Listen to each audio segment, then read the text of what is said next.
What's up, everyone? It's Dan and I'm back for another lesson of drumming without drums. Today we're going to cover a super important and fun topic, the 16th note triplet. Alright?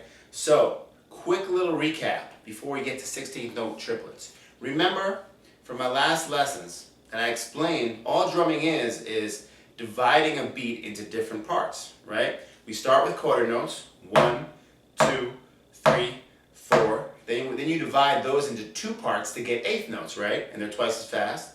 1 and 2 and 3 and 4 and, right? Then we get to eighth note triplets. 1, 2 triplet, 3 triplet, 4 triplet, 1 triplet, 2 triplet, 3 triplet, 4 triplet, 16th notes. 3 and the 4 and the 1 and the 2 and the 3 and the 4 and the 1. So that's where we are now, right? 16th notes divide the quarter note into 4 pieces. We're going to skip over 5. You can obviously cut the beat into 5 pieces, but that's a little bit harder to understand, and that's not as commonly used as 16th note triplets. So what 16th note triplets do is they divide the beat into 6 parts.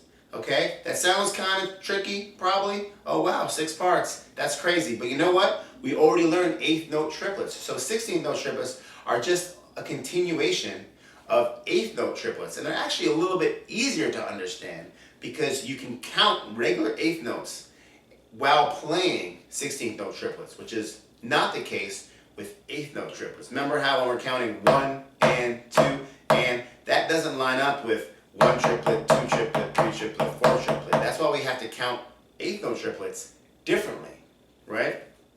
So all 16th note triplets are notes that are twice as fast as 8th note triplets, okay? So keep that in mind, but the easier way to think about them is there's 3 notes for every 8th note, okay? So this is how you count and play 16th note triplets. Now there's no way to count every note of every 16th note triplet because they tend to go pretty fast, so we're just going to count 8th notes, regular 8th notes, 1 and 2 and then we're going to play 3 notes for every 8th note. So what you do is you start real slow and you just practice. And again, it's really the same concept as counting quarter notes and playing 8th note triplets, right? 1, 2, 3, 4, 1. Those are 8th note triplets. Now these are 16th note triplets.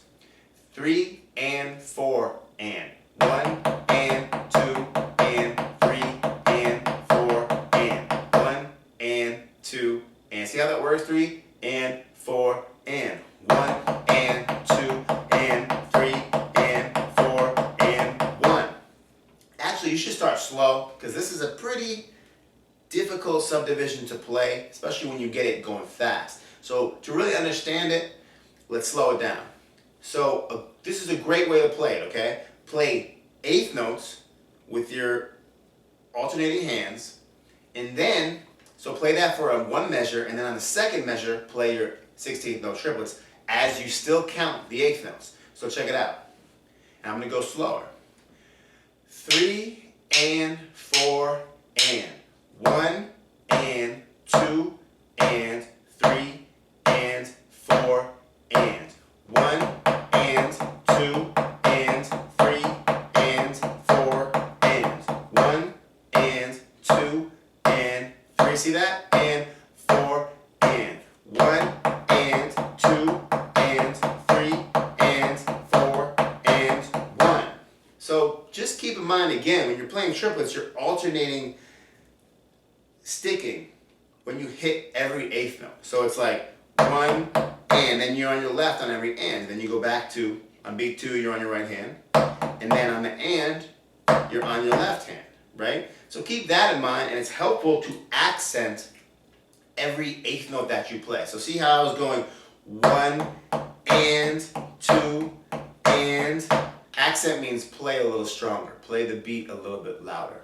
So that's helpful. So practice that, and then what you can do is once you see how 16th note triplets relate to 8th notes, they're very easy to play with a normal rock groove or an 8th note groove, right? But you just want to start slow because it's very similar to the exercise we just did, but now we're going to play a beat, and then we're going to play a measure of 16th note triplets around the drum set. And then I think this will start to sound familiar to you because I'm sure you've heard music and fills that utilize 16-note triplets because they're really cool. A lot of drummers play them. They're typically played really fast because you're subdividing every beat into 6 pieces.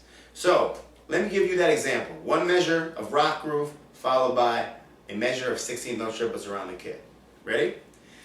Again, slow. 3 and 4 and 1 and 2 and 3 and 4 and 1 and 2 and 3 and 4 and 1 and 2 and 3 and 4 and 1 and 2 and 3 and 4 and 1.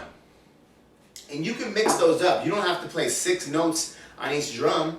It's cool to give some variety to your fill, right? Even when you're just practicing. So you could do this. 1 and 2 and 3 and 4 and 1.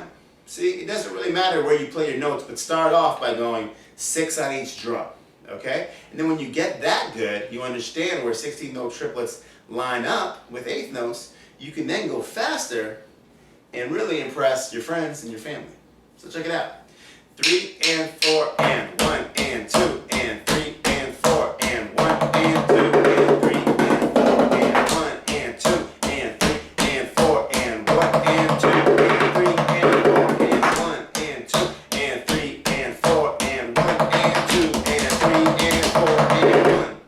Okay, so see how that works? That's really, really, really cool. And what we're gonna do, which gets even more complicated, but can give you some really cool grooves and cool fills, is you alternate your hands and your feet when you're playing 16-note triplets. So you can imagine that gets pretty tricky, but that will give you a whole new world of ideas and possibilities for grooves and fills. So anyway, those are 16-note triplets. Again, they divide the beat into 6 pieces, and we're nearing the end in terms of subdivisions you need to know to be a very proficient drummer. All right, so that's it. Practice your 16-note triplets and have fun with them. See you next time.